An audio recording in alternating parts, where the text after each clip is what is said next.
Hello. Doing that.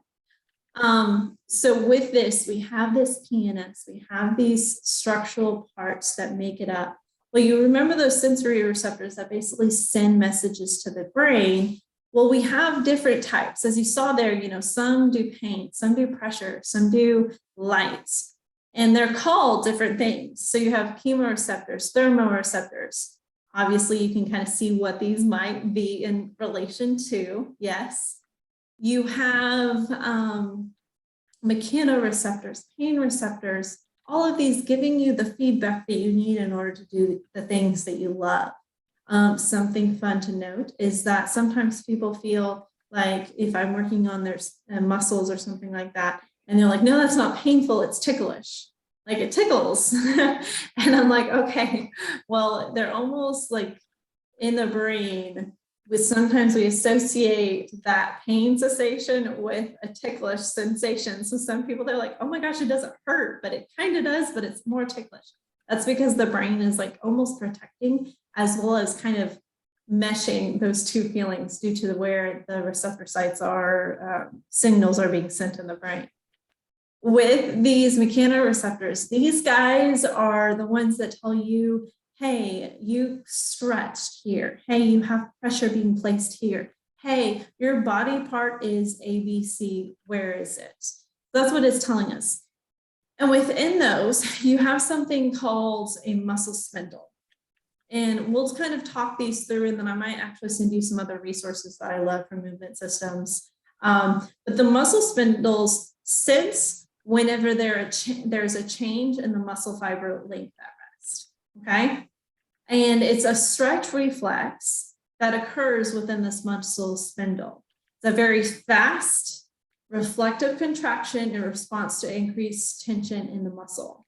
It's more of that, like, it's very proportionate to the responsive force. So that means like if you stretch to ABC or a certain position, then it's like, oh, by the way, we've gone to this position.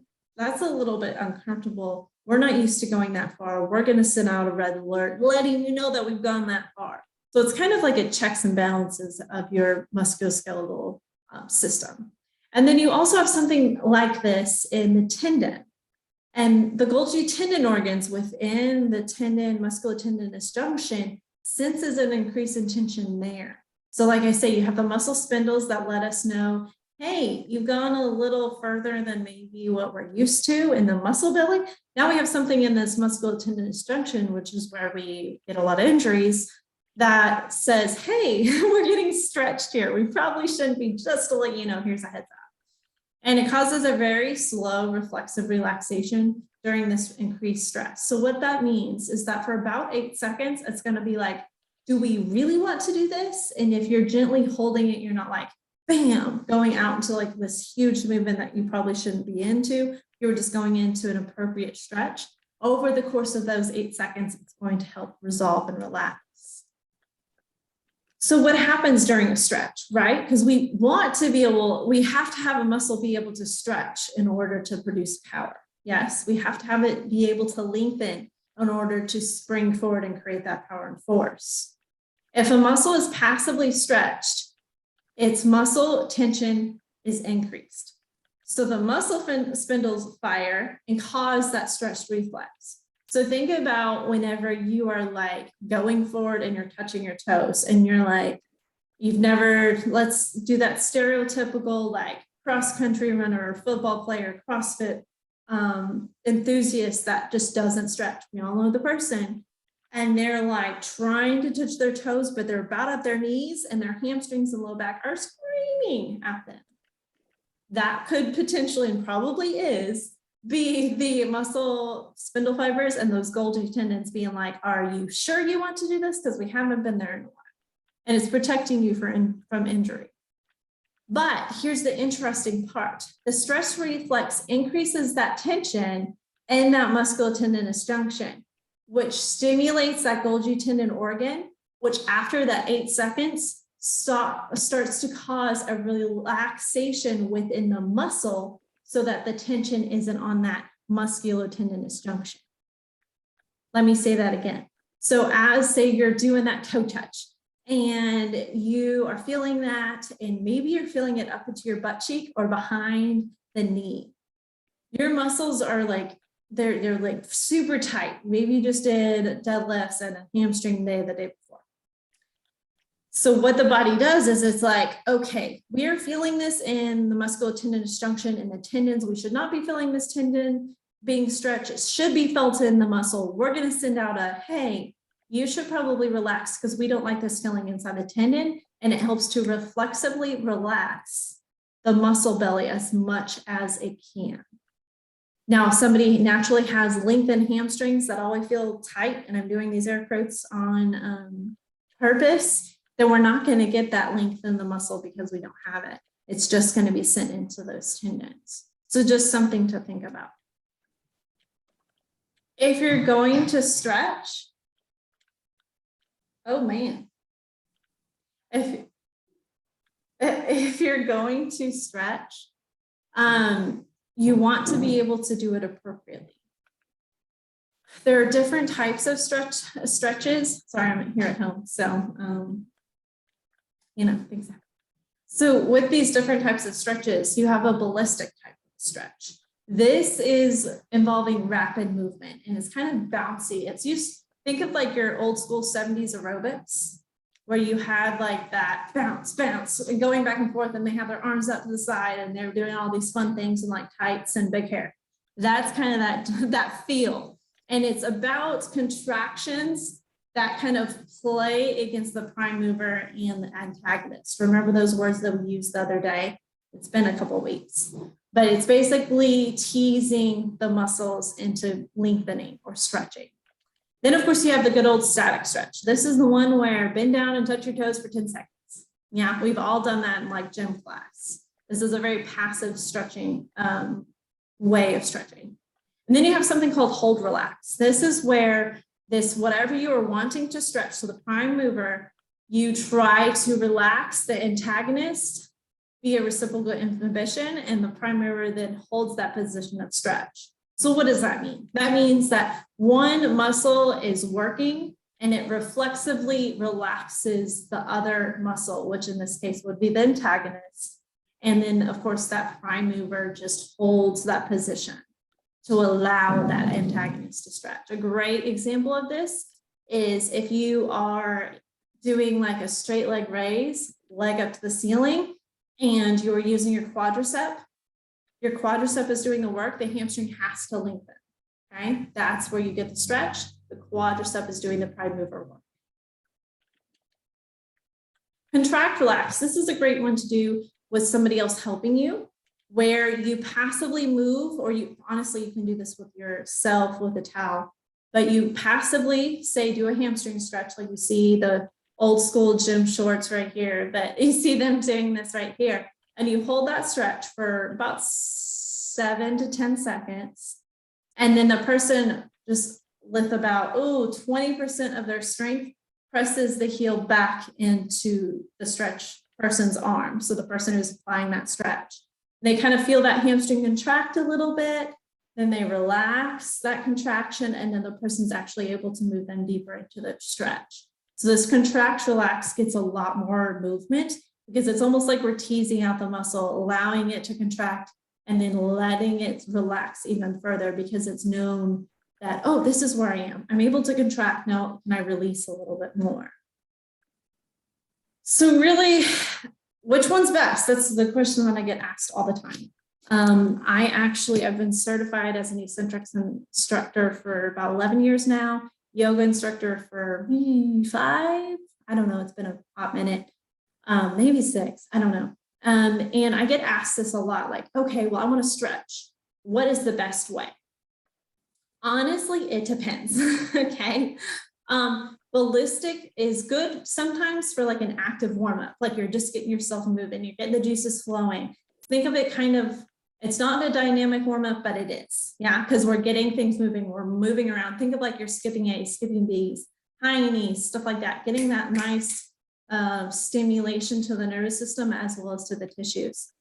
And the static stretch, it's great for beginners because it's and I say this with a huge asterisk, usually it's great for beginners because they don't know what they're doing yet. They're not super confident and comfortable yet to do something crazy or move. And you tell them to, okay, stretch your hamstrings, stretch your quads in a conventional way. And they're like, okay, I can do that. And so that's what they do. However, we do want to progress them away from that as soon as possible because we know things like dynamic stretching actually works a lot more and we see a lot better results from that. Hold, relax. This is great if you have just you're familiar with your body parts. Some people, if you told them to flex their quad or squeeze their butt cheek, it's going to take them a hot minute, or you have to do some education because they're just desensitized to their body.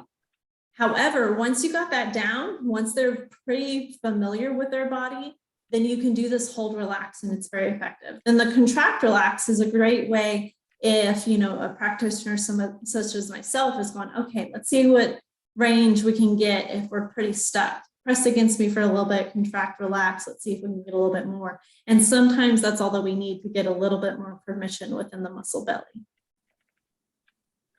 So I have a question for you. Which one of these, after my little spiel, do you think yields the greatest range of motion increase? You can either type it in the chat or unmute.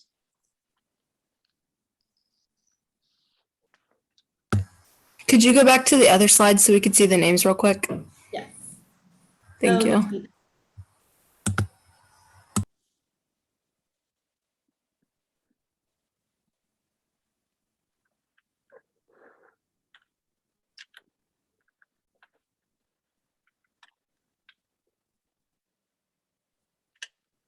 Anybody have any thoughts?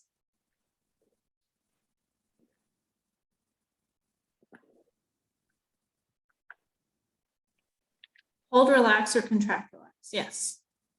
Hold, yes. Good responses so far. Yeah, hold, relax.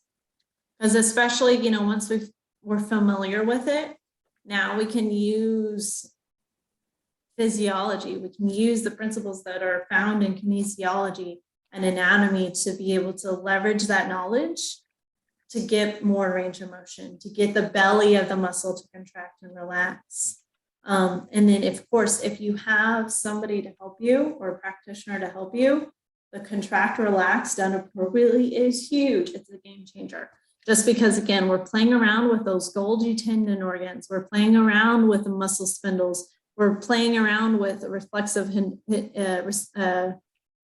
inhibition. We're just trying to use these strategies and use these responses of the body that naturally occurs in our favor, like leverage the things that naturally happen, okay? So those other types of sensory receptors, there's another one, it's called a pain receptor. It's also called a nociceptor. And this is the one that's like, dude, the stove is hot. I just slammed my thumb with it's the one that basically says, I slam my thumb with a hammer, I stub my toe, I hit my funny bone that's not so funny. All those things. It's like that, oh, this hurts really bad.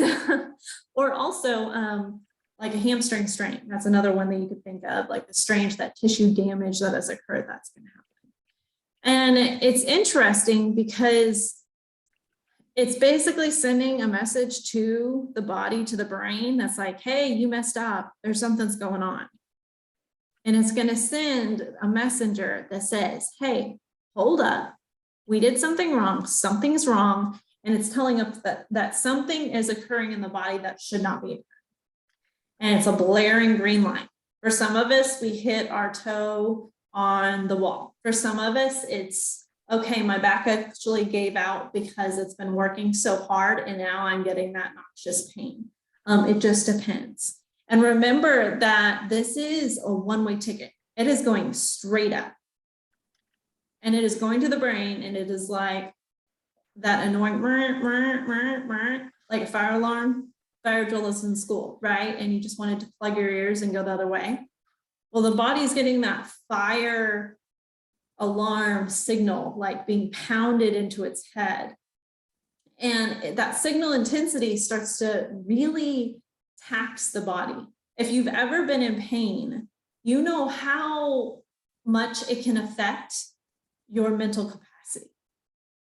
It is directly correlated to things like, depression, to think about that brain fog, think about that, just that overall sense of like, oh my goodness, like this is so much, this is overpowering. And I put this little here because once this dude gets so far down, it's like the guy up here is like, I just don't know what to do. This is your brain. It's like, I have to get off of this somehow.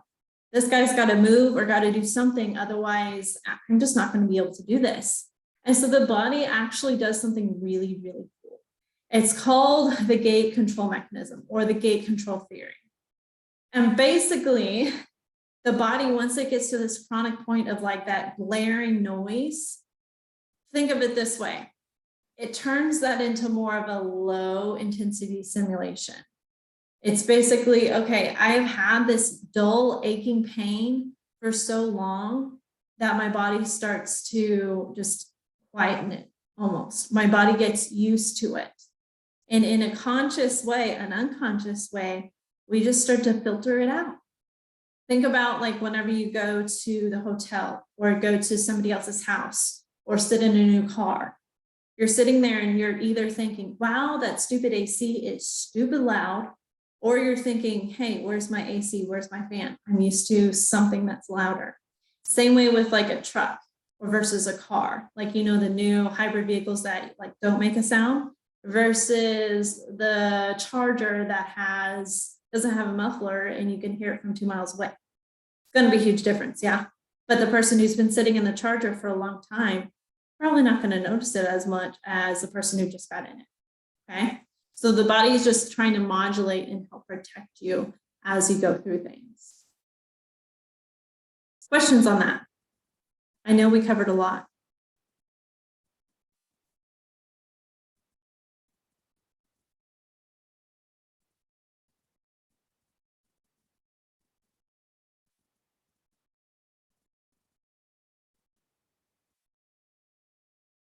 All right. I'm just going to take this silence as that you guys, that I've made perfect sense and you don't need me to explain. Which, yay. So glad that I was just that good.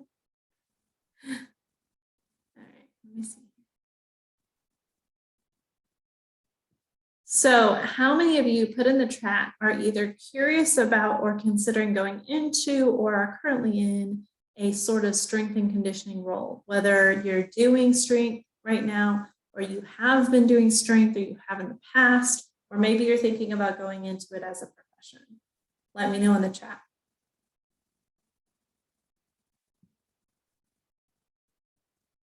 Because I know several of you have, so you better be writing it down. Yeah, Bonnie. I forget, Bonnie, are you wanting to sit for your CSCS? I feel like you said that you were. For some reason.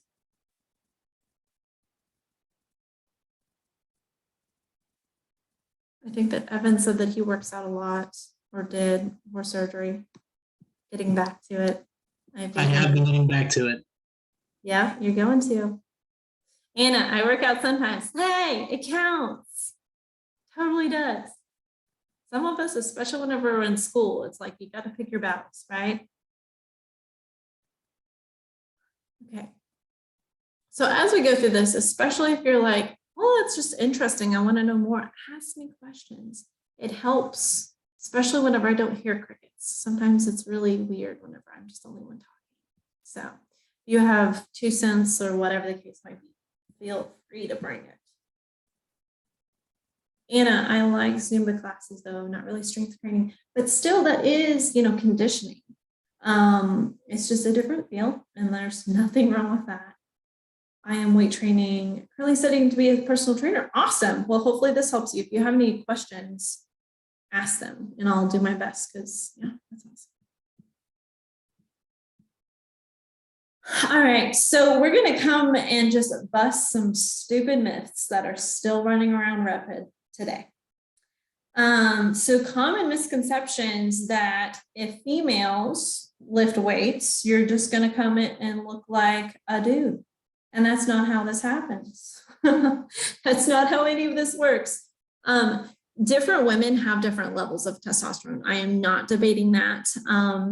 It's just not enough for us to ever to be compared to, unless we are under any sort of hormonal transitioning or hormonal supplementation. That is going to give us a difference. Okay, that is going to impact. But I'm here to tell you, yeah, Bonnie, I wish it was easy to build mass for women, as some people think it is. Good Lordy, yeah. Some people, I don't think that they realize how easy it is, and this is terrible for me to say. It's easier to burn, and I'm using super huge air quotes here, burn fat than build muscle, to increase muscle mass, especially for women. Dudes, you kind of got it easy, you got the testosterone spike, and as long as everything's cooking there, you guys traditionally have an easier time if you're doing it appropriately, and the levels are appropriate. But again, common mistake. We're not going to get huge and bulky and look like, you know, gym bro if we lift weights. In fact, we see so many other things if we actually lift weights. The other one is, if I start lifting weights, I'll get hurt. And I traditionally, the people who I work with are active individuals, or they're looking to become active and they want to do it right. And so they're coming to me monthly for preventative care, or they're currently working out in a group X setting or in the gym, and they want to come to me for recovery or for injury prevention or battling an existing injury while they're still doing what they love. Right now, I'm working with an arm wrestler, and he's competing in May. And we're going to get him there, but you know, he's having some grip issues. So think about that. He's having some shoulder issues with his sport. It's gonna, you know, we're gonna have to work through some things while keeping him in his sport.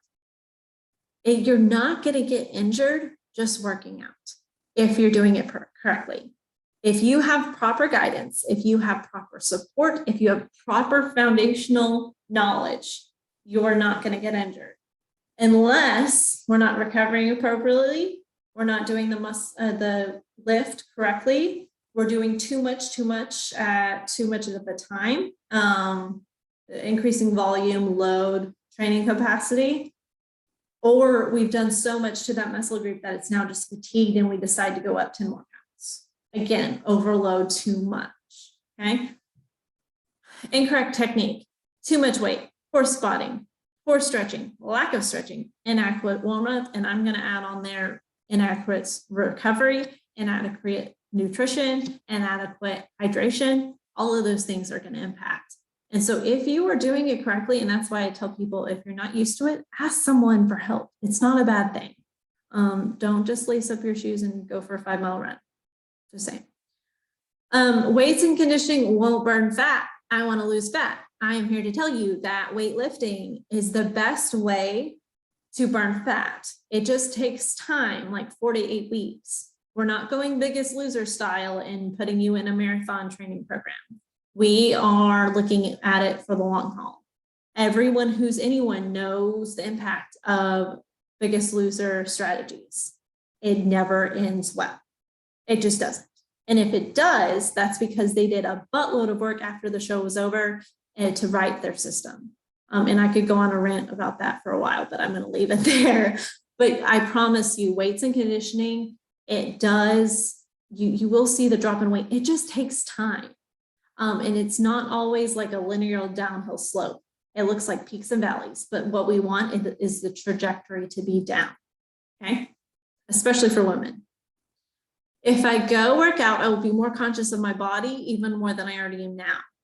This is completely, totally false. When individuals gain strength and training, they gain self-esteem, confidence, and a healthier relationship with their body, hands down. We do see too much of a good thing where people get to where they want to work out 7 days a week, twice a day, all the things. That goes back to number like 2. Yeah, you'll get injured if you don't have enough recovery, if you don't have the nutrition, if you don't have the certain steps. You have something There is such a thing as too much of a good thing. But if you're working out and you're starting to become more familiar with your body, you are going to have that increase in self-esteem. And plus, there's all the feel-good hormones that are released, all the good thing cascade that happens whenever we do exercise. Questions on that, you guys? You guys are really quiet. I'm not saying it's creeping me out, but it's creeping me out. Anybody have any questions?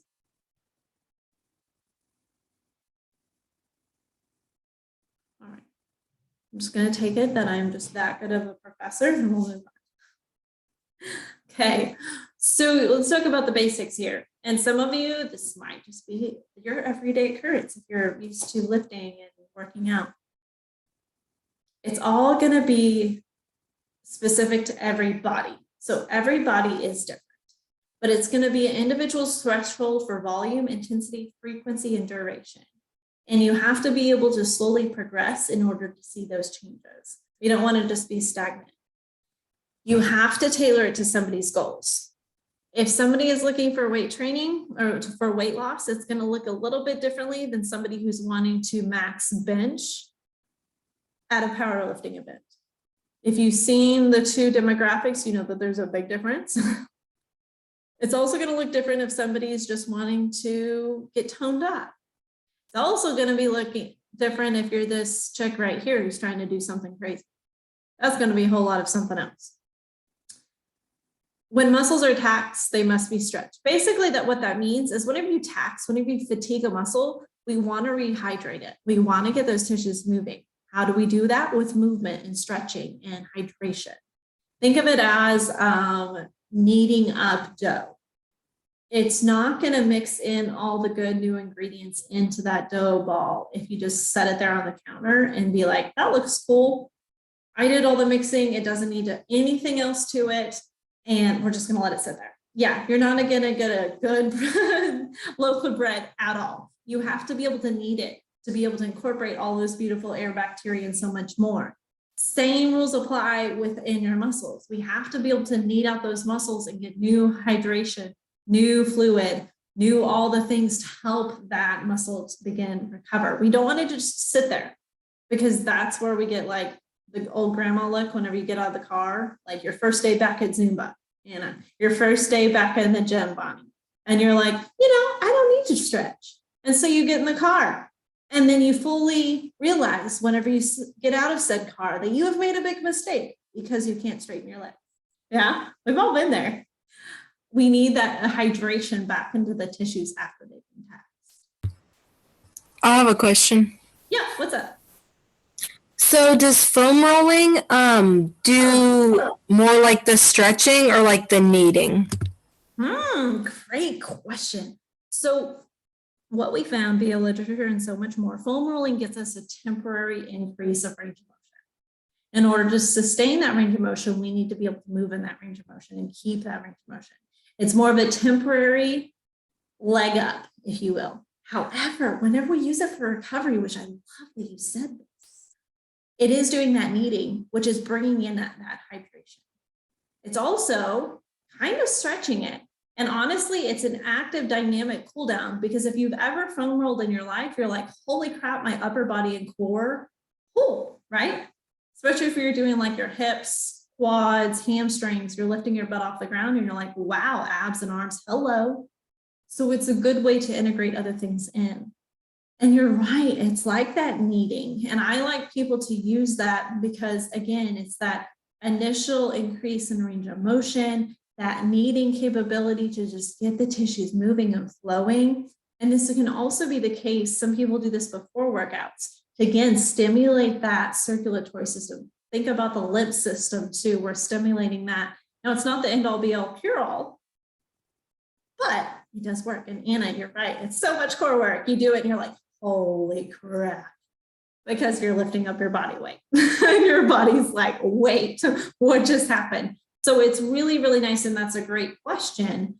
You're going to be using multiple different things and you're going to be able to knead that tissue, provide some hydration, stimulate the cardiovascular system in a new way too, because man, you're picking up your body weight, right? Getting that hydration throughout the body. Does that answer your question? That's a great question. Nobody's ever asked that before, and I'm so glad that you did.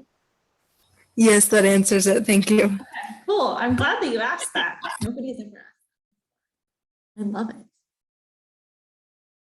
Now, foam rollers won't fix everything. So foam rolling for 20 minutes before a workout every single time, hoping that it's going to cure, whatever ails you, is probably not the best solution. It's more like the Band-Aid on top of a huge gash. But it does have its place. Great question. All right, so moving on to the next one. Sports don't constitute as training and conditioning in the unfit population. It reveals the lack of it. We all know the 40-year-old guy who used to be a stud in high school who decides to go to the Y and do a pickup game of basketball, right? We are all visualizing it now. And they either they tear an Achilles or you just see them gassing like 2 minutes in, if that. And then they do the old people walk home for the next 5 days. Yeah.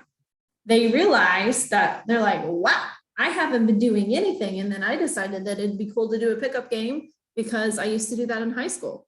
Yes, it doesn't work that way. It really, really reveals that we haven't done the prior work.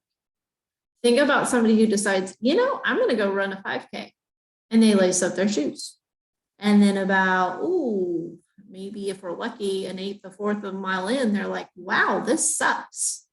And then they turn back and they go home. Because they equated what would be a sport, what would be a higher level activity with what should be perceived as fitness or workouts versus going in and doing the work and doing the strengthening, doing, run walks, walking before we decide to run. That's the progression that we want to see, besides being like, I can go run a mile, shoot. And then you're like, oh man, right? Does that make sense to everybody? We'll kind of talk about progressions here.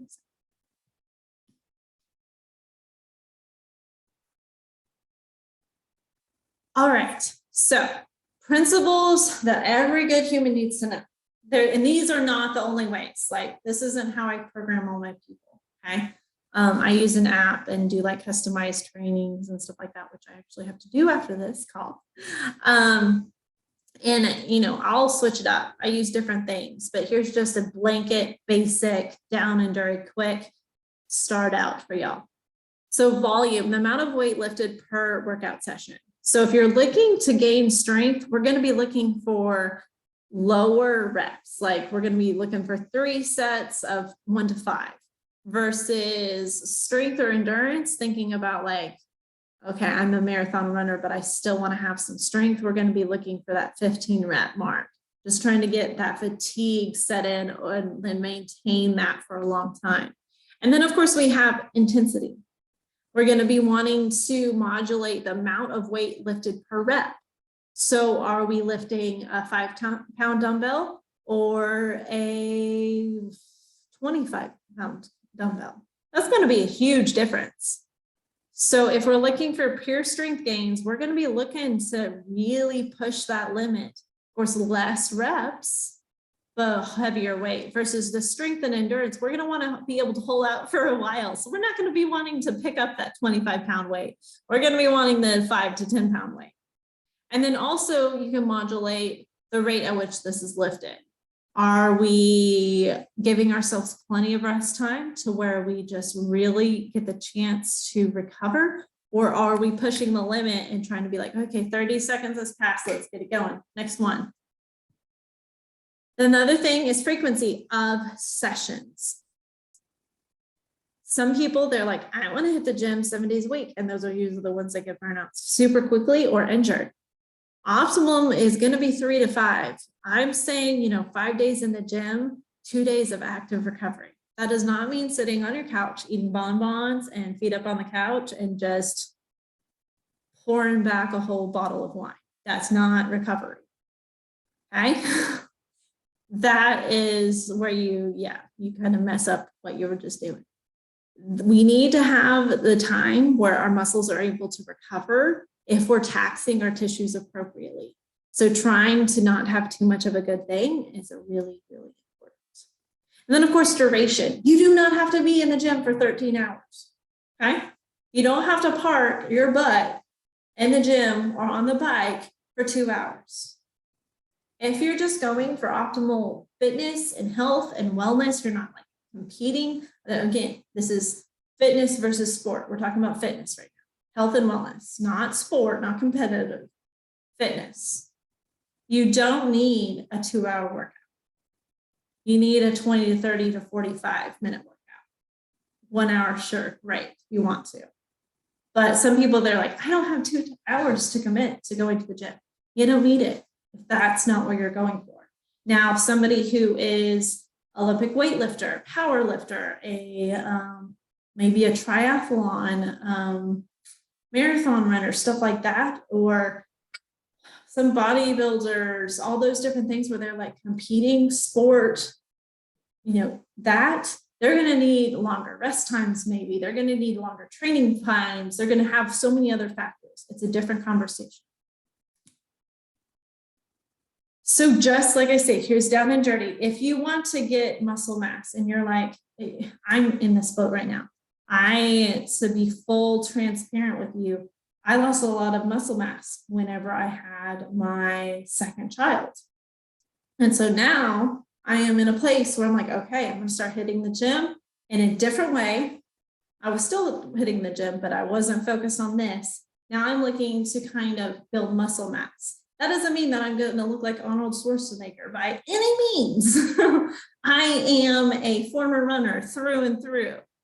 However, I am going to change up my strategy and lift heavier weights, longer rest, maybe not hitting the gyms on every single day, lifting super, super heavy. I'm going to switch it up for high intensity sprints on the rower, whatever the case might be. So you just switch it up depending on what you're going for. And then if you're wanting to go for endurance, you're like, I have some goals that I want to meet, then we're going to look at it a little bit differently. We're going to be like, okay, let's see if we can put you on the bike for 20, 30 minutes and then go do some light reps, 10 to 15 reps. It's going to look different than what somebody who might be looking to bulk up, air quotes here, bulk up training program might look like. Okay. And again, this comes to where you talk to a professional. Okay. If you're having any questions, it'll help you gain some knowledge. Even if you don't work with them for a while, it still sets you up a little bit better. Questions on that?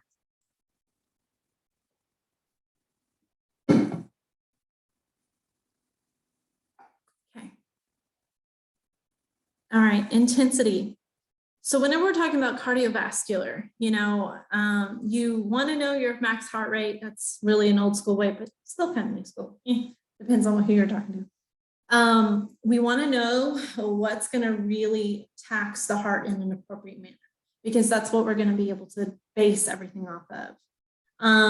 If we're trying to find like the old school method, there's calculators online for this now, but you can kind of find it and calculate it out here. Old school, I have the formula for you. And you're going to want to be able to run or do whatever the case might be. I like the rower. I like bikes. I like stairs, whatever the case might be. I love sled pushes, which is kind of like cardio meets strength. Whatever the case might be. Zumba, whatever the case might be. We're not wanting to do it every day. I still want you to do some strength, even if you're like cardio happy. But we're looking again 3 to 5 times per week. So if you think about if we're wanting to work out, say 5 to 6 times per week, do a couple days of cardio focus, a couple days of strength, and now you have a well-balanced program, depending on your goals. Duration, again, don't have to be on the bike for 3 hours unless you're a competitive athlete. So why in the world would we put ourselves through this stuff? That's usually the biggest thing, right? Like, why am I putting myself through this? I'm going to be, sweating. I'm going to be sore. I'm going to be all the things. Because whenever we see the results from this, it's a game changer if you stick with it. Regular, so that means not hit or miss every couple months, regular strength and conditioning has been shown to decrease diabetes, heart disease, workload on the heart and lungs. Okay, we see that it increases your endurance, increases the good cholesterol, decreases bad, manages your weight, improves the ability for your body to find that rest state and slip into sleep, just due to different factors that it's placed on the body. And it just overall changes your mood, mental health so much. And it can really, really improve. And it doesn't have to be, like I say, an hour every day at the gym. It could be 20 minutes of a brisk walk or a walk in nature, or I don't care what you do, sit to stands. It can help so much. How do I get started? Set appropriate goals. Again, you deciding that you're going to go first time out, run a 5K, probably not an appropriate goal. If we want our end goal to be the 5K, that's awesome, but that's definitely not the starting point. And so what we're going to do is we're going to set up short-term goals. And it's going to be something attainable. And it's a lot of people, they're like, but I want to lose 50 pounds. I'm like, that's great. But what are the steps that we need to take to get there? Because that's what's going to matter. Ultimately, great, we lost, 40 to 50 pounds, but what are the lessons and the lifestyle changes that were in place as we go on from there? For some reason, it's telling me that people are trying to be moved. Okay, it is there. All right, so does that make sense to everybody? You're not just going to go bust walls automatically. You're going to be trying to make these little steps. And then figure out, you have your goals. You have your big overall goal. You have your small goals. And then figure out what sort of programming is going to help you reach your goals. Every person's programming is going to look different. And especially for women, which is what I specialize in, it's going to depend on what age bracket you're in. Have you had a bunch of kids? Are you still in college? What's your workload? What's your stress load? Because that's going to determine what type of stress you can take on via exercise. Because exercise is a stress. It's just a good type of stress, but you still have to have that ability to adapt to it. And then follow through. Because if you're the person that decided, I'm going to go run a mile, and you got about a fourth of the way in and you're like, screw this, I'm going home. That's not going to last. You're not going to see the changes that you want. So we need to decide different measurable ways that we can do this in an attainable way and follow through and be consistent, because consistency is where the magic happens. Okay. So since this is the last time that we're really going to chat, which I'm kind of sad about, you guys are more than welcome to follow me on social media. Check out my website. It's getting an overhaul right now, so it kind of looks a little crazy. That's but I own Positively Balanced. I am seeing patients here at SkyTook.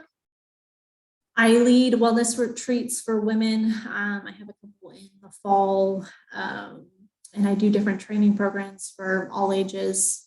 And so, yeah, that's me. And you're welcome to follow me. And I'm on Facebook and Instagram. I think I'm on Instagram as Women's Health Athletic Trainer. So it's a long one, but you can find me there. Questions, because I know that was Bonnie. Hi, that was fast. I just got the notification. That's awesome. What questions do you have for me? I know that we covered a lot. And I'm still in love with that foam roller question. New favorite one right there. Yeah, I learned about foam rolling a couple years ago, and so I got a foam roller, and I really like it. I've definitely noticed that, like, if I do a really hard workout and then foam roll, like, sometimes I won't even be sore the next day. It's crazy. Yeah. Anyway, yes, it has been. I don't know why it didn't let you in sooner. Yeah, it's been going on this entire time. I did record it. So what I'll do is I will download it now, and then I'll put it up on YouTube, and I'll send you guys an email. Deal? Because also, I'll say this, like I said at the beginning, this is our last time to meet. So I want you to go ahead and check out the syllabus. And I know I'm sorry. I don't know why. And that's why we didn't have class last time, was because I was locked out of Blackboard, Zoom, and all the things. Apparently some of us adjuncts were. I don't know if it just hated us or what was going on, but I was saying bad words to the computer. Anyways, so you will have a final that is open all day Tuesday on the 10th. And yes, that's not finals day week, that's dead week, so that you can just do it. Oh, yes. Okay, so cupping is something that I use in my practice all the time. The goal is not to make you look like Michael Phelps and have hickeys all over your body. That's just trash. If you do it right, you won't have a lot of hickeys. It is a great tool. Just like anything, it's a great tool in your toolbox, hands down. Are you going to go to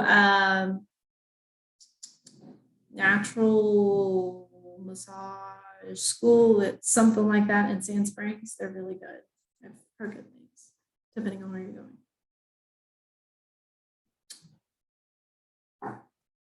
Will we still be able to catch up on grades, or is the bonus the only thing that we can do? Yes, do the bonus. Really, that's all that I got for you, because unless you email me extenuating circumstances, I can't do much for you. That's why at the beginning of class, I'm like, hey, keep track. And then also just let me know. I'm willing to work with you. Email me.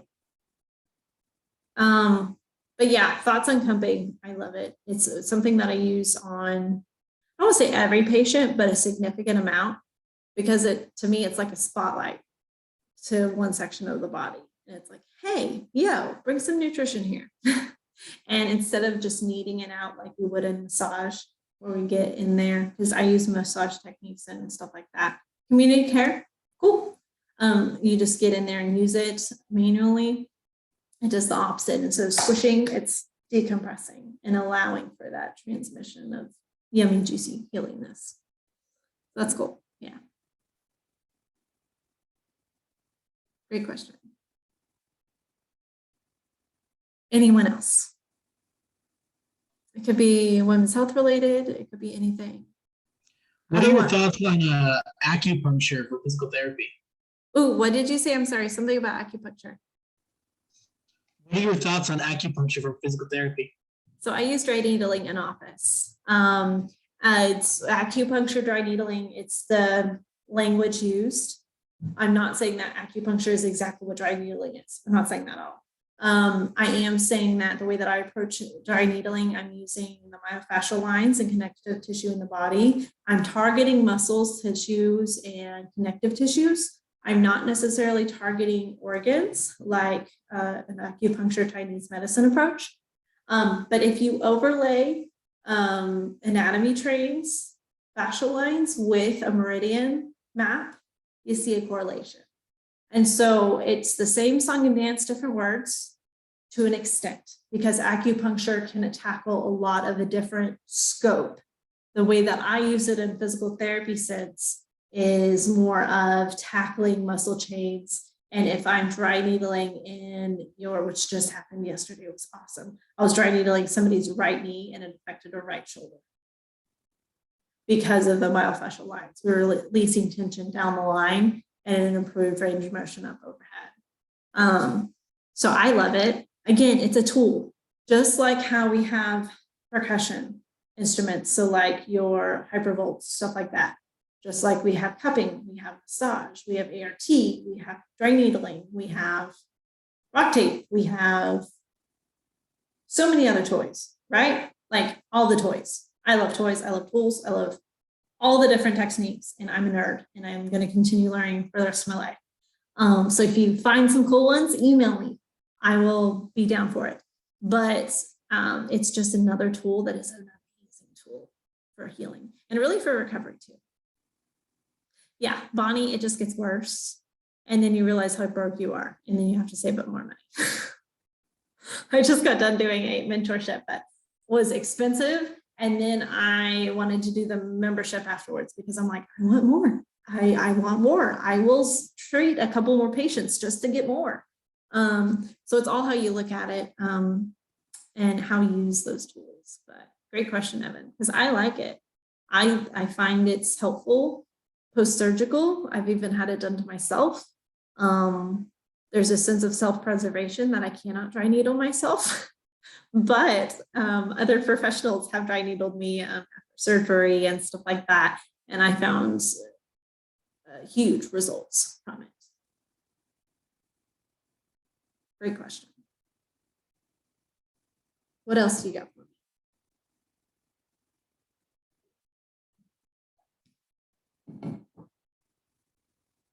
So has everybody, you probably saw the announcement where like, hey, you can do the survey. I actually read those because then what I take is like some of your feedback and I tell it to the next class. Sometimes I'll even upload a document like, hey, this is what the last class said that helped them, or that they really focused in on it and helped with their study or something like that. So it gives them a leg up and kind of helps them see that there was previous humans in the course. It's also how I adjust some of my course in general. So if you have, please, if you have the chance, go take it, because I actually read those. Don't judge me for my Blackboard snafu. That was not my fault. And don't worry, there was curse words said against the computer on Tuesday night because I was really, really frustrated that I couldn't get on Zoom. But that wasn't my fault. But I hope that you guys enjoyed this course. I hope that you guys tell me if you do take that course survey, tell me what your favorite aspect of it is, because I want to highlight those things. I want to advocate for those things. So if you found something really important and really just resonated with you, please email me or do the survey, tell me. If you need to come and see me for any reason, again, you have my contact stuff now. Come see me or email me. My door's open. I also, sometimes I have people who want mentorship or want to just come shadow if I go cover a football game or something, because I still do that on the off day. You're more than welcome to do that as well. But if that's all that you guys have for me, I'm going to hang around for some questions. Otherwise, have a beautiful night. And thank you so much for such a great semester. I really do appreciate it. Have a good night. Bye for now. So, Professor. Yes. So all the work is gonna be due when? So all the bonuses due by, well, it's on your sheet. So whatever your syllabus says, but I'm going to bring it up here. Essay is due tonight. Exam is due tonight. Quiz opens up May 3rd, closes May 6th. Final exam opens 8 a.m. on the 10th, closes at 8:30 p.m. on the 10th. And that is it. All right, thank you so much. Yeah, no problem. And again, check out your syllabus. It has it there if you need a refresher. All right, thank you. Yeah, no problem. Bye. Have a good night. You too. Sorry you didn't get in.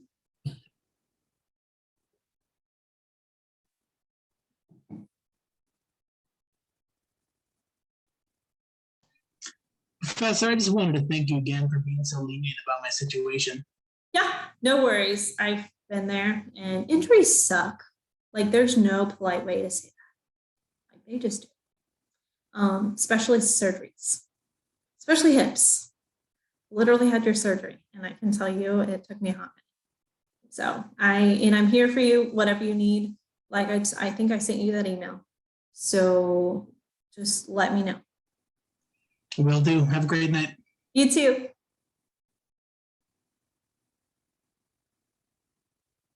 All right, next up.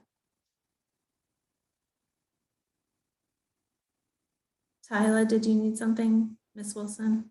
Yeah, it says on the syllabus, it says on April 12th, it says a research essay was due, right? Yes. And then April 26th, it says essay due. What is the essay? Sorry. The research essay. So it was assigned on. Okay, I see. Yeah, Okay. yeah. So the research essay. Okay. Yeah. And then on the bonus, can we use, or can I use the links that you gave us for the bonus, or do I have to pick my own? Pick your own. Okay. Yeah. Thank you. No problem. Have a good night. You too.